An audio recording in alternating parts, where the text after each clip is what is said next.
Video last దాకా చూడండి, subscribe చేయండి.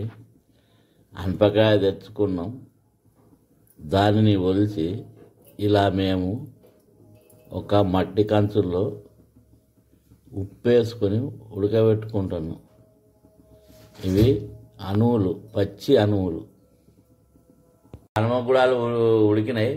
ఇప్పుడు స్టవ్ ఆఫ్ చేసి ఇందులోని నీరు పంచుకోవాలి. నీరు అంపుకున్నాం, ఒక గిన్నెలో పోసుకున్నాం. ఇప్పుడు అవి స్టవ్ అంటు పెట్టినాం, ఈ మట్టి కంతులు పెట్టినాం. 2 చెంచాల నువ్వుల నూనె పోసుకున్నాం, 2 చెంచాల పోపిత్తులు, కళ్యామాకు, పచ్చిమిరపకాయలు త్వరగా గోలించుకోవాలి. 5 ఎండుమిర్చి, ఉల్లిగడ్డలు మొత్తం దూరంగా గోలియాలి. తగినంత ఉప్పు, 1/2 చెంచా పసుపు, 1/2 చెంచా ఇంగు, ఇలా మొత్తం కలుపుకోవాలి. పెట్టుకున్న పచ్చి అణువులు ఇందులో పోసుకోవాలి. ఇలా మొత్తం కలుపుకోవాలి.